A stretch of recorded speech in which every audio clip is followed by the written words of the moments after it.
আসসালামু আলাইকুম সবাইকে, কি অবস্থা সবার? আশা করি সবাই ভালো আছেন। আলহামদুলিল্লাহ আমিও খুব ভালো আছি। আর ঈদ মানেই তো সকাল সকাল সেমাই রান্না করবে আম্মু।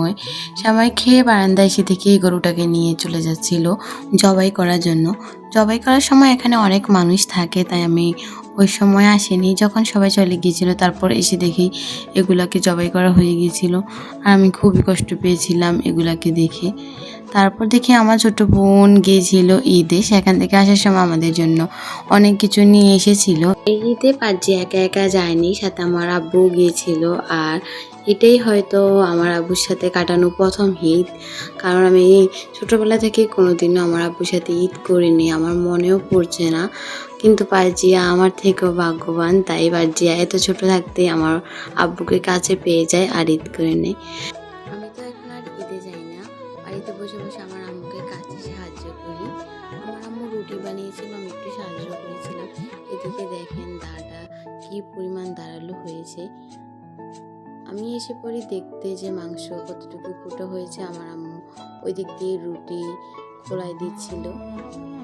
আমাদের এখানে ঈদটা একটু অন্যরকমের আনন্দের হয়। আগে আরও বেশি আনন্দ হতো, আমাদের বাড়িতে অনেক মানুষ ছিল, এখন সবাই বিদেশ চলে গিয়েছে।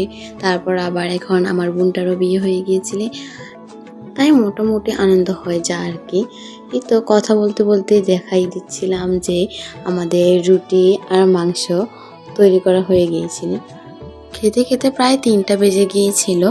আর তখন মনে হলো যে আজকে যেহেতু একটু নতুন জামা কাপড় পরা হয় নাই, এটা সেলাই করা হয়েছিল আমার জন্যই, তাই পরে নিই। সো ঈদের দিন মন খারাপ করে ঘরে বসে থেকে কী লাভ, সবাই এসে একটু আনন্দ করবে, এইটাই তো। বয়স বাড়লে তো আর ঈদে আনন্দ নাই, তখন চিন্তা ভাবনা নিয়ে মানুষ ব্যস্ত থাকে। আর এই ব্যস্ত শহরটাকে ভুলে কষ্টগুলোকে বিদায় দিয়ে আমার মতে ঈদটাকে আনন্দ করা উচিত। ছোট থাকতে আমরা ঠিক এভাবেই খেলা করতাম, বাট এখন আমাদের বাড়িটা পুরো পাকা, যার কারণে খুবই কম ভালো লাগে আমার এখানে। ঈদের আগের দিন আমি যেহেতু মেহেদি দিতে পারিনি, তাই আমি চলে এসেছিলাম আমার একটা ফ্রেন্ডের বাসায় মেহেদি দেওয়ার জন্য। এখানে এসে আমার ছোটো বোন বসে বসে ঘুমাচ্ছিল, আমি একটু আপনাদেরকে দেখিয়ে দিয়েছি, কারণ সে আবার অস্বীকার করবে। সো দেখেন মেহেদিটা কেমন হয়েছে অবশ্যই বলবেন। এটা আমার ফ্রেন্ড দিয়ে দিয়েছে, বাট আমি পারি না।